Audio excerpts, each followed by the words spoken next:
sa kamatayan. Kaya't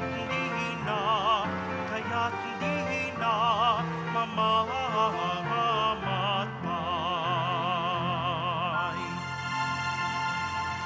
Simulan natin ang ating pagdiriwang sa ngalan ng Ama at ng Anak at ng Espiritu Santo.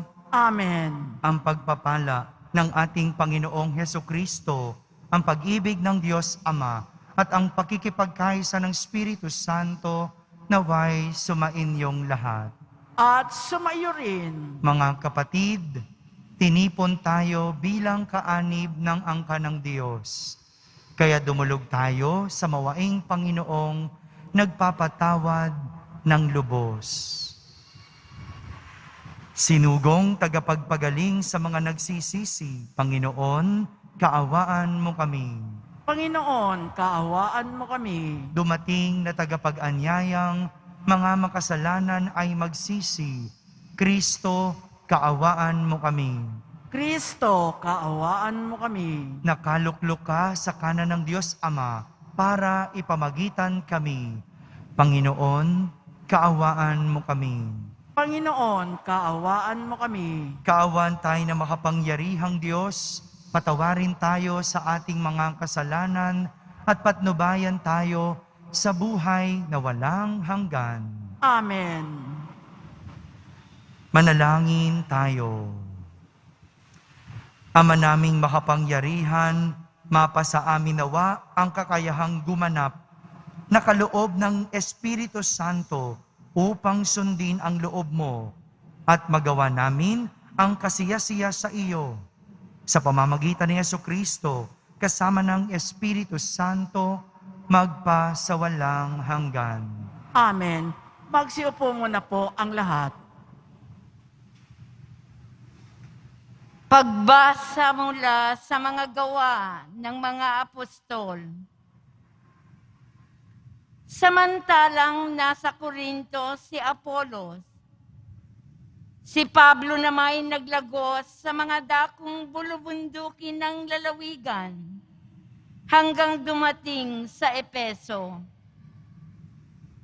May natagpuan siya roong ilang alagad at tinanong niya, "Tinanggap ba ninyo ang Espiritu Santo nang sumasampalataya kayo?" "Hindi po," tugon nila, "ni hindi namin narinig na may Espiritu Santo. Kung ganon, saan kayo nabinyagan?" Tanong niya. "Sa binyag ni Juan," anila. Sinabi ni Pablo, "Ang binyag ni Juan ay tanda ng pagsisisi." Sinabi niya sa mga Israelita na dapat silang sumampalataya sa darating na kasunod niya sa makatwid bagay kay Jesus.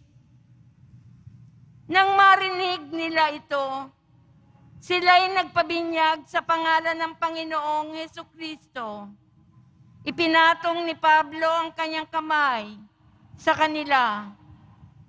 Bumaba sa kanila ang Espiritu Santo at sila'y nagsalita ng iba't ibang wika at nagpahayag ng salita ng Diyos. Sila'y humigit kumulang sa 12 lalaki. Sa loob ng 3 buwan, si Pablo ay pumapasok sa sinagoga at nakikipagtalo sa mga naroon at buong tapang na ipinaliliwanag sa kanila kung ano ang paghahari ng Diyos. Ang salita ng Diyos. Salamat sa Diyos. Tanang mga kaharian, ang poong Diyos ay awitan. Tanang mga kaharian, ang poong Diyos ay awitan. O mag-alsa sana ang Diyos, ang kaaway, pakalatin, at ang mga namumuhi, tumakas sa kanyang piling. kung paanong yaong ulap tinatangay noong hangin, gayon sila itataboy, gayon sila papalisin. At kung paanong yaong pagkit sa apoy ay natutunaw sa harap ng Panginoon, ang masama ay papanaw. Tanang mga kaharian, ang poong Diyos ay awitan. Ang lahat ay nagagalak, natutuwa ang matuwid. Sa harapan nitong Diyos, galak nila'y di malirip. Awitan ang Panginoon, purihin ang kanyang ngalan, ang pangalan niyang banal, magalak na papurihan. Tanang mga kaharian, ang poong Diyos ay awitan. Ang Diyos na naroon sa tahanan niyang templo, tumitingin sa ulilat, sanggalang ng mga balo. May tahanan siyang laan sa sinumang nalulungkot. Ang bilanggo'y hinahango upang sila ay malugod. Tanang mga kaharian, ang poong Diyos ay awitan. Magsitayo na po ang lahat.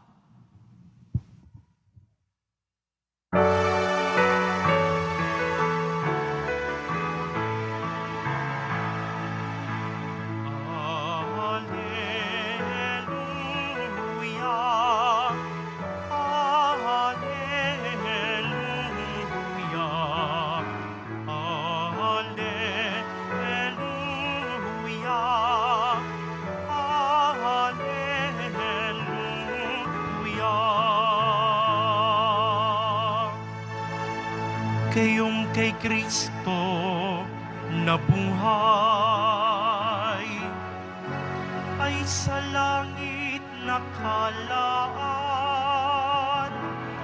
upang kay Kristo umisan.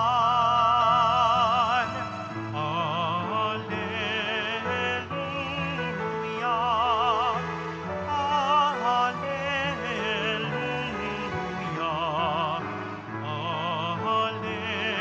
alleluia.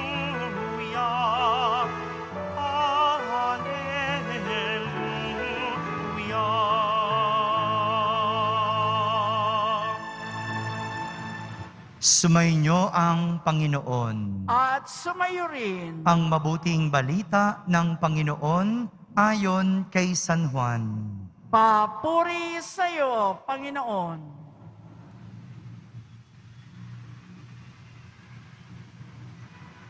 Noong panahong iyon, sinabi ng mga alagad kay Jesus, "Ngayon po'y tuwiran na ang inyong pangungusap sa amin at hindi na patalinhaga. Alam na naming batid ninyo ang lahat ng bagay at hindi na kailangang tanungin ninuman. Dahil dito, naniniwala kaming kayo'y mula sa Diyos."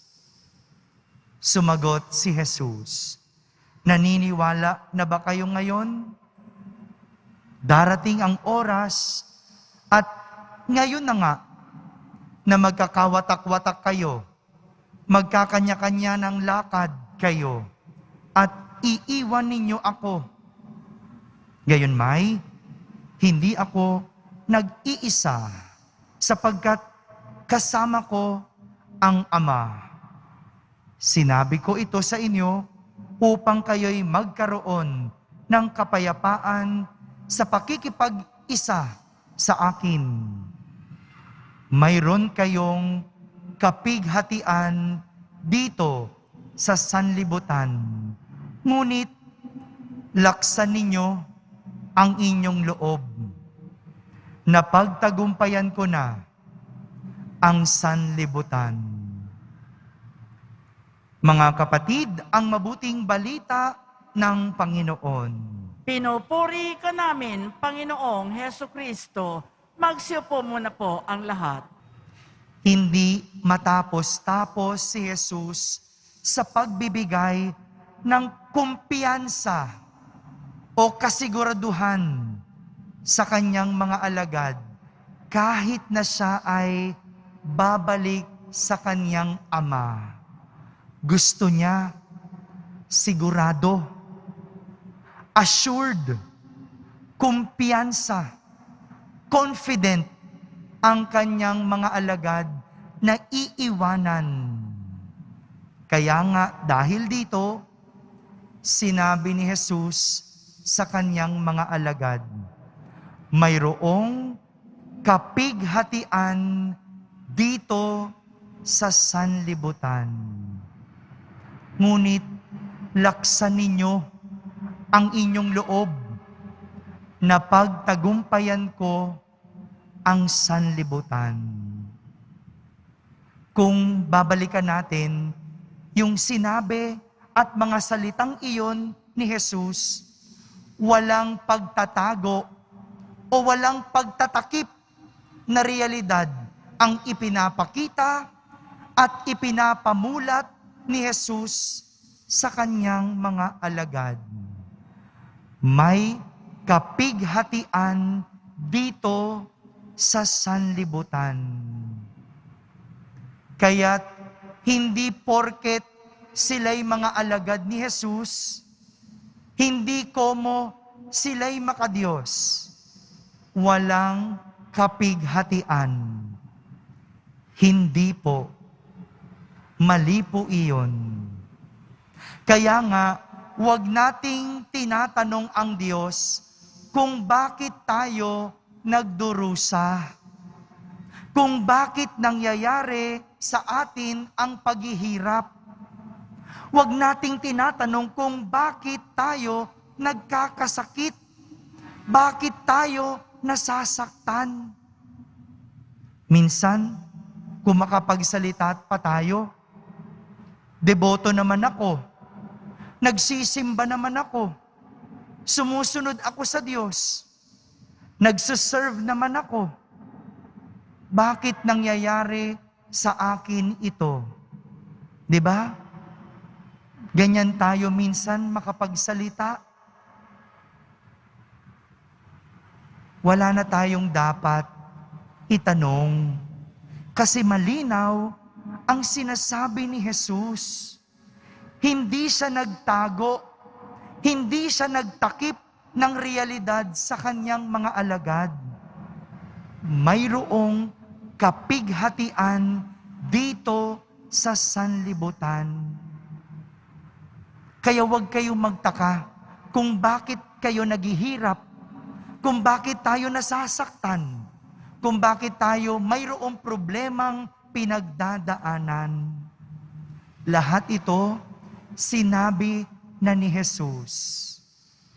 Kung siya nga naghirap, kung siya nga nasaktan, siya nga nagdusa, siya nga namatay, tayo pa, ikaw pa.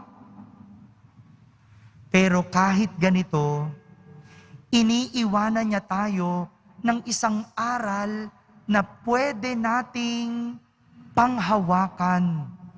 Isang aral na pwede nating gawin kapag tayo'y naghihirap, kapag tayo'y nagdurusa, kapag tayo ay nasa kapighatian. At ito ang lakasan ang ating loob.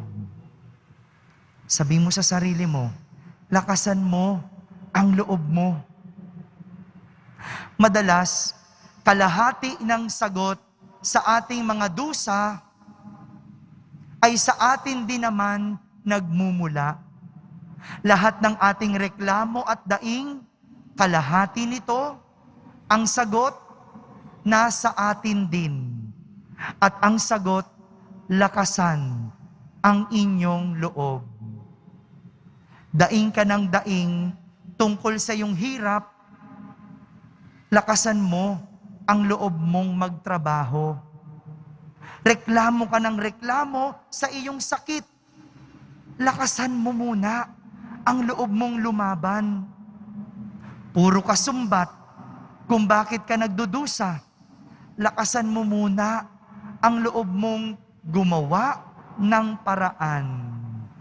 Mga kapatid, walang exempted sa hirap at dusa. Mayaman man o mahirap, pwedeng mayroong pagdaanan.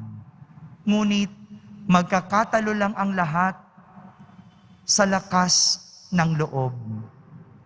Ito ang payo ni Jesus sa ating mga naghihirap at may pinagdadaanan. At ang kasiguraduhan na sinasabi niya na pagtagumpayan ko na ang sanlibutan. Ibig sabihin, sa ating paghihirap at sa ating pagdurusa, lakasan ang loob. Dahil ang kasunod, isang tagumpay na manggagaling kay Kristo. Amen.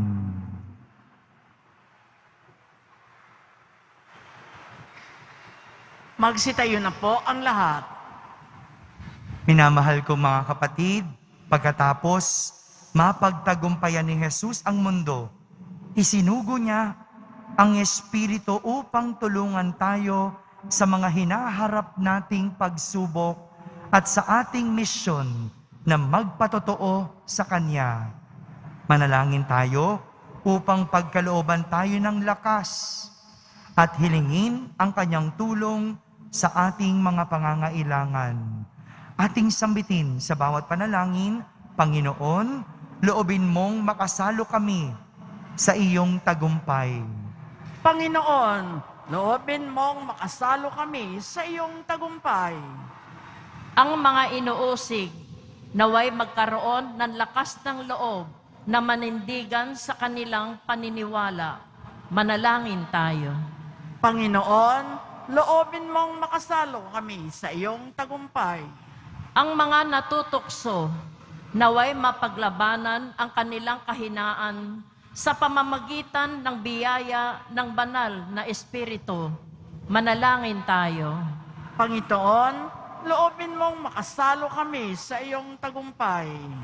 Ang mga nag-aalay kay Kristo ng kanilang gawain, propesyon at negosyo, naway makatanggap ng lakas sa pagtupad ng kanilang mga tungkulin sa Kristiyanong paraan. Manalangin tayo. Panginoon, loobin mong makasalo kami sa iyong tagumpay. Ang mga may sakit, naway makaranas ng nakapagpapagaling na haplos ng banal na Espiritu.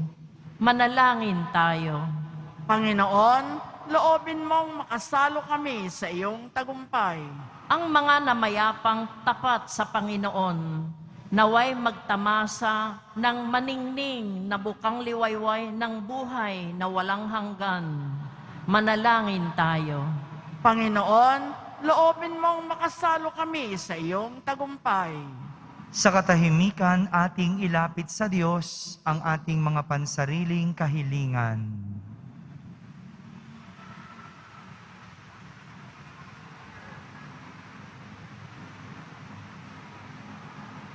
Manalangin tayo.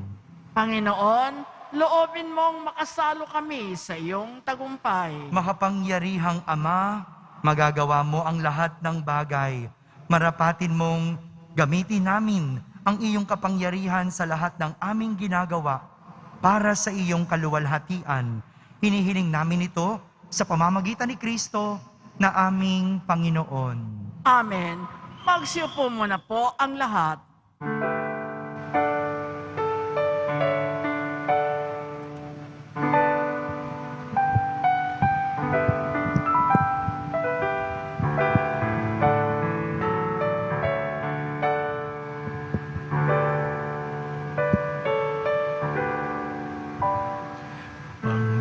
Panginoon, narito ang alay sa iyo.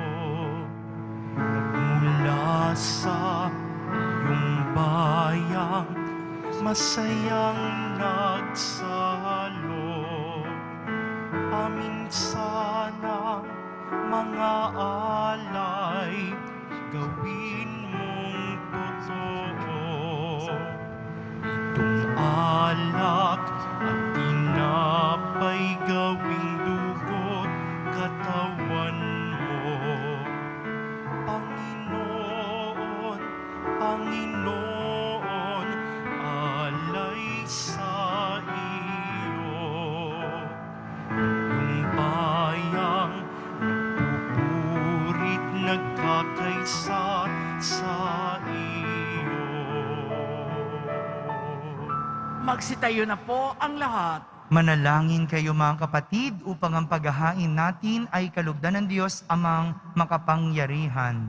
Tanggapin nawa ng Panginoon itong paghahain sa iyong mga kamay, sa kapurihan niya at karangalan, sa ating kapakinabangan at sa buong sambayanan niyang banal. Ama naming lumikha, kami naway makapaghain ng ginaganap ng anak mong giliw sa ikapagpapatawad ng mga kasalanan namin, at ang aming kalooban ay iyong palakasin sa pamamagitan ni Jesucristo kasama ng Espiritu Santo magpa sa walang hanggan. Amen. Sumainyo ang Panginoon. At sumayo rin, Itaas sa Diyos ang inyong puso at diwa. itinaas na namin sa Panginoon. Pasalamatan natin ang Panginoong ating Diyos. Marapat na siya ay pasalamatan. Ama naming makapangyarihan, tunay ngang marapat na ikaw ay aming pasalamatan.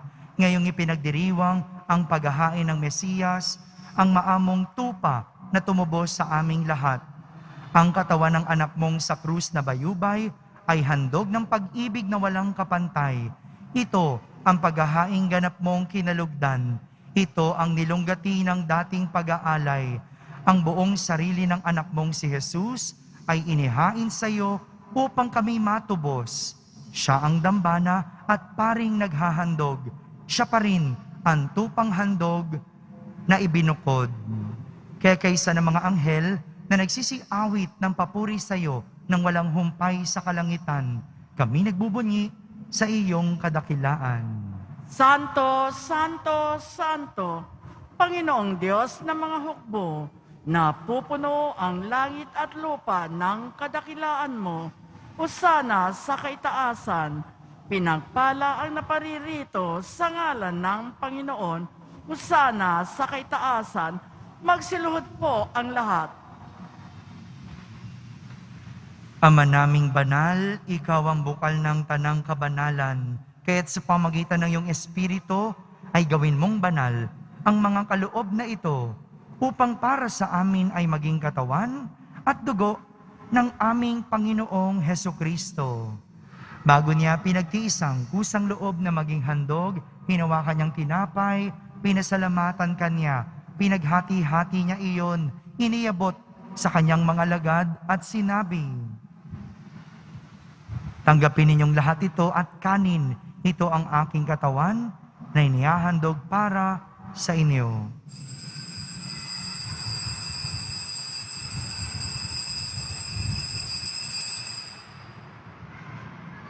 Gayon din naman, nung matapos ang hapunan, hinawakan niyang kalis, muli kanyang pinasalamatan, iniabot niyang kalis sa kanyang mga lagad at sinabi, "Tanggapin ninyong lahat ito at inumin. Ito ang kalis ng aking dugo, ng bago at walang hanggang tipan. Ang aking dugo na ibubuhos para sa inyo at para sa lahat sa ikapagpapatawad ng mga kasalanan. Gawin ninyo ito sa pag-alaala sa akin."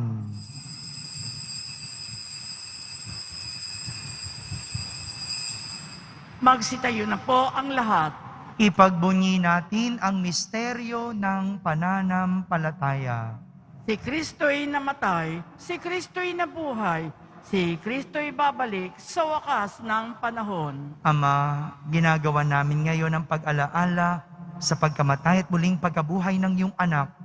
Kaya't inaalay namin sa iyo ang tinapay na nagbibigay buhay at ang kalis na nagkakaloob ng kaligtasan. Kami nagpapasalamat dahil kami iyong minarapat na tumayo sa harap mo para maglingkod sa iyo. isinasamo namin kaming magsasalo-salo sa katawan at dugo ni Kristo ay mabuklod sa pagkakaisa sa pamamagitan ng Espiritu Santo. Ama, lingapin mo ang iyong simbahang laganap sa buong daigdig. Puspusin mo kami sa pag-ibig kaysa ni Francisco na aming Papa, ni Jose na aming Obispo at ng Tanang Kaparian. Alalahanin mo rin ang mga kapatid naming nahimlay, lalong-lalo na si Dante, na may pag-asang sila'y muling mabubuhay. Gayon din ang lahat ng mga pumanaw. Kawan mo sila at patuloyin sa iyong kaliwanagan. Kawan mo at pagindapating kaming lahat na makasalo sa iyong buhay na walang wakas.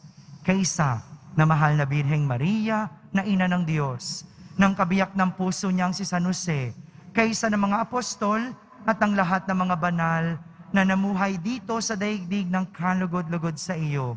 May pagdiwang nawa namin ang pagpupuri sa kararangal mo sa pamamagitan ng iyong anak na aming Panginoong Hesukristo.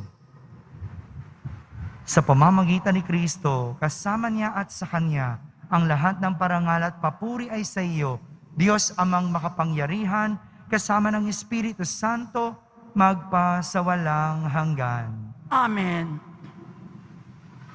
Sa tagubilin ng mga nakahagaling na utos at turo ni Jesus na Panginoon natin at Diyos, ipahayag natin ng lakas loob. Ama namin, sumasalangit ka, Sambahin ang ngalan mo, mapasa amin ang kaharian mo, sundin ang loob mo dito sa lupa para nang sa langit.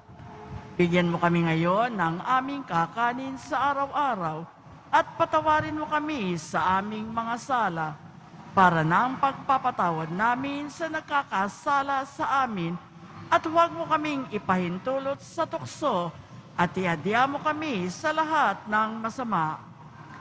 hinihiling namin kami iadya sa lahat ng masama, pagkalooban ng kapayapaan araw-araw, iligtas sa kasalanan at ilayo sa lahat ng kapahamakan, samantalang aming pinananabikan ang dakilang araw ng pagpapahayag ng tagapagligtas naming si Hesukristo.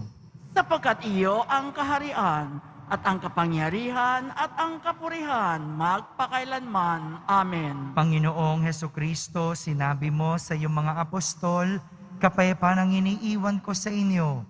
Ang aking kapayapaan ang ibinibigay ko sa inyo.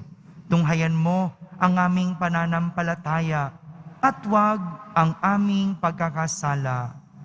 Pagkalooban mo kami ng kapayapaan at pagkakaisa ayon sa iyong kalooban, kasama ng Espiritu Santo, magpasawalang hanggan. Amen. Ang kapayapaan ng Panginoon ay laging sumainyo. At sumayo rin. Magbigayan kayo ng kapayapaan sa isa't isa. Kapayapaan po para sa lahat.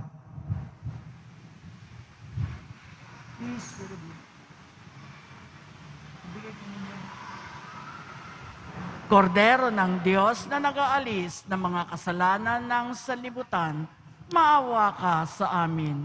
Kordero ng Diyos na nag-aalis ng mga kasalanan ng sanlibutan, maawa ka sa amin. Kordero ng Diyos na nag-aalis ng mga kasalanan ng sanlibutan, ipagkaloob mo sa amin ang kapayapaan. Magsiluhod po ang lahat. Ito ang kordero ng Diyos. Itong nag-aalis ng mga kasalanan ng sanlibutan. Mapalad ang mga inaaniyahan sa kaniyang piging. Panginoon, hindi ako karapat-dapat na magpatuloy sa iyo, ngunit sa isang salita mo lamang ay gagaling na ako. Ang katawan ni Kristo, Amen.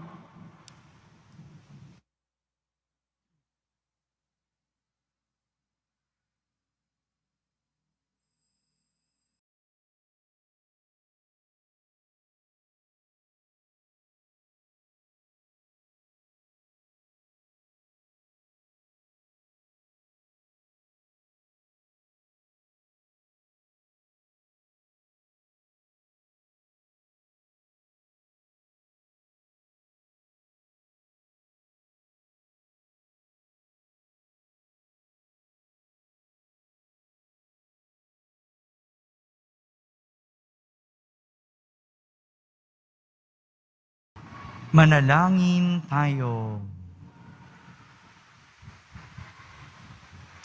Ama naming mapagmahal, manatili kang kapiling ng iyong sambayanan na ngayoy pinapakinabang mo sa iyong sariling buhay at gawin mong kami pasulong na makahakbang mula sa dati naming pagkamakasalanan patungo sa pagbabagong nagdudulot ng iyong kabutihan. Sa pamamagitan ni Jesucristo, kasama ng Espiritu Santo, magpasawalang hanggan. Amen. Kung napanghihinaan ng loob, hingin, kunin ang lakas ng loob sa Poong Jesus Nazareno. Dahil napagtagumpayan na niya ang lahat ng kapighatian dito sa sanlibutan. Sumainyo ang Panginoon. At sumayo rin. Pagbabasbas ng Poong Jesus Nazareno. Mahal na Poong Jesus Nazareno, inihayag mo sa pamamagitan ng krus ang walang maliw na pag-ibig ng Diyos sa sangkatauhan. Pakinggan mo ang kahilingan ng iyong angkan na nagsusumamo sa iyo. Makamtanawan nila ang inyong katugunan at tanggapin ang kasagutan na may utang na loob na tinatanaw. Basbasan din po ninyo ang lahat ng nahihirapan at may karamdaman. Sa pamamagitan ng bendisyon na ito, naway maalala nila ang mga pangako nila noon sa binyag na ikaw ang kanilang iibigin at pagdiningkuran bilang Panginoon, magpasawalang hanggan. Amen. At pagpalain kayo ng makapangyarihang Diyos, Ama, Anak, at Espiritu Santo. Amen. Tapos na po ang ating pagdiriwang, humayging taglay ang pag-ibig at kapayapaan ng Poong Jesus Nazareno. Salamat sa Diyos.